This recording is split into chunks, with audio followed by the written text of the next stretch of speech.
Now I'm delighted to call upon the honourable member for Nanaimo, Ladysmith. Thank you, Mr. Speaker. When I last rose in the House to address the issue of abandoned vessels, we were clear about what the problem was. We've had for maybe 15 years now, coastal communities describing a myriad of bureaucracy that made it impossible for them to identify which federal department, oceans having federal jurisdiction, would deal with an abandoned vessel creating a navigation or an oil spill or a visual harm to their community. People would phone Navigation Canada, they got told phone Coast Guard. Coast Guard would say phone Environment.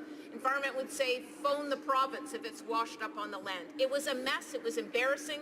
I know a local community organization that for 10 years tried to find a federal or provincial partner that would work with them to remove these abandoned vessels, whether they're old commercial fishing vessels, whether they're worn out fiberglass vessels, whether because we're having more and more storms or more and more bankruptcies, more of these vessels showing up on our shorelines. Coastal communities have been very patient on this matter and very persistent, and I want to give a special shout out to leaders in my own riding of Nanaimo Ladysmith, particularly Stz'uminus Chief John Elliott, Ladysmith Mayor Aaron Stone, and former Mayor Rob Hutchins, very strong leaders. Together we got a significant vessel removed with the help of the former fisheries minister, the member from Nunavut. Very grateful for that, and a big win for our community. However, we're looking for permanent solutions so that communities do not have to work as hard as Ladysmith did to have this 4-year-old problem resolved. And this problem was from a vessel towed into the harbour by Transport Canada. This did not originate in Ladysmith. So the solutions that I've been presenting, both in my role as local government and then now as Member of Parliament, one is to make Coast Guard one-stop shopping so people don't get the runaround. Coast Guard can negotiate with its various other member departments around who's going to take ultimate responsibility, but it's one-stop shopping. More resources to Coast Guard, obviously, because they're already doing this work now off the side of their desks. Fiberglass recycling, innovation and research and investment, because we need to find a product for this market. An amnesty on abandoned boats so that kind of a bring in your boat program so that we can partner with local governments to try to get ahead of the problem. Fixing vessel registration and taking the load off taxpayers who right now are paying 90% of the cost. We need to find solutions to be able to put that cost back onto the back of taxpayers. However, the National Oceans Protection Plan, which was announced by the government back in the fall, and I was glad to see that leadership. The Conservatives certainly didn't do it. We still don't know what that's going to include. One of the pieces that is a bit of a worry is the indication that it says that, like the Conservatives, they think a solution to abandoned vessels is to criminalize the problem. Now, you can't penalize people that you can't find, and in any case, there are already the remedies to take a person who's abandoned their vessel to court. So I'm looking for the government's assurance that the National Oceans Protection Plan was not just PR to soften the blow of a Kinder Morgan oil tanker approval that we sure did not want on our coast. All downside for us, no upside. Please let me know when this legislation will be tabled, when we will finally have solutions for coastal communities to solve the impossible problem of abandoned vessels. Hear, hear. Here. Okay. The Honourable Parliamentary Secretary to the Minister of Transport. Madam Speaker, and I'd like to thank the Honourable Member from Nanaimo Ladysmith for her question and for her advocacy for her community. I need to assure that this government takes the issue of abandoned, derelict and wrecked vessels very, very seriously. While most vessel owners do properly dispose of their property, the few that do not, we agree. They pose risks to safe navigation, the marine environment, public health, safety, and local economies. And that's one of the reasons why we supported the member's motion back in October, M40, that calls for meaningful steps in this area. We agree. This is also the reasoning behind the announcement on November 7th about the $1.5 billion for the Oceans Protections Plan. And it is what she's asking for, a comprehensive strategy to address abandoned, derelict, and wrecked vessels that focuses both on prevention and removal and includes a robust polluter pay approach for future vessel cleanup. One only has to look at the dedicated efforts to manage the threats posed by the Catherine Spirit in Beau-Arnault, Quebec, or the Vicky Lynn 2 in Ladysmith Harbour, to see how imperative it is that we hold vessel owners to account. These kind of situations cannot continue, and we are working hard to prevent them and manage these complex situations. During consultations last summer, partners and stakeholders across the country repeatedly told federal officials that the current suites of legislation, policies, and programs are not effective in addressing the problem, and they also called for clear federal leadership. Madam Speaker, this government has listened to Canadians and will put into place new legislation that puts the responsibility and liability on vessel owners to properly remove and dispose of their vessels.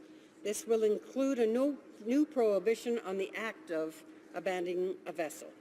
And we will create measures to improve owner identification so that vessel owners can be held accountable.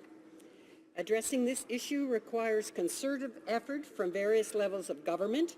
Our government will work with provincial, territorial, and local governments and Indigenous groups to support the cleanup of smaller, high-priority vessels posing risks to coastal communities and develop plans to address large commercial problem vessels according to the risk they pose. Provinces, territories, and local governments must be involved, given their shared responsibility for managing the environment and their lead roles in waste and land management, as well as in protecting the rights of private property owners.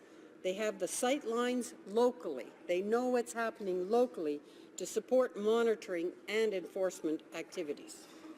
The strategy also calls for targeted education, outreach, and research activities to help inform vessel owners of their responsibilities for proper vessel disposal and to develop enhanced disposal options.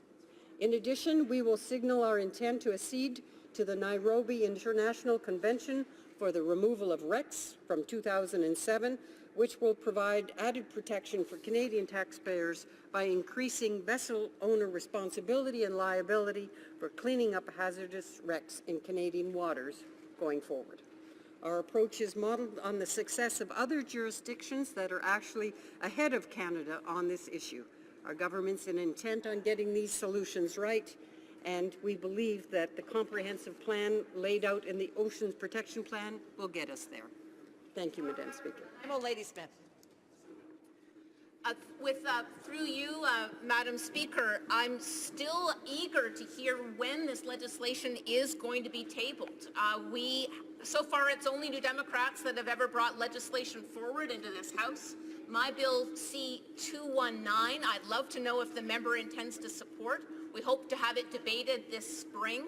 Will the government legislation beat me to it? I'd love to know that there's a comprehensive solution out there, but we need to legislate a solution. So details, please. Coastal people have been very patient, but I'm hearing with another boating and another tourist season advancing, with jobs at risk in the shellfish industry, even the smallest spill from an abandoned vessel, there are jobs and there is ecology and there is community at stake. So I'm frankly feeling optimistic yet fed up. We need to know when you're going to table this legislation, we can give that assurance to coastal communities. Just want to remind the member not to use the word you because it's addressing the member opposite and should be addressing the chair. The Honourable Parliamentary Secretary to the Minister of Transport. This was mandated by the Prime Minister for the Minister of Transport, and we are taking those significant steps to improve that marine safety coast to coast to coast. You know, the Oceans Protection Plan is worth $1.5 billion. The details will be coming. The measures, the more specific measures, will be announced as part of a comprehensive plan. But comprehensive plans, they're not made overnight. They take time. They're consulted with communities, they consulted with the provinces, and they want to get this right. So that new legislation is expected soon. It will do everything that I mentioned earlier, and we need to work with all the different levels of government to support these cleanup efforts. We do know the risks that are posed by these derelict and wrecked vessels, posed to Canadians and to our environment. And I think that we're taking a responsible and comprehensive approach to addressing it. And by working together with partners and stakeholders, then we'll stand a better chance of actually being successful in making this happen. And we are committed to improving marine safety and responsibility. Unfortunately, the time is up.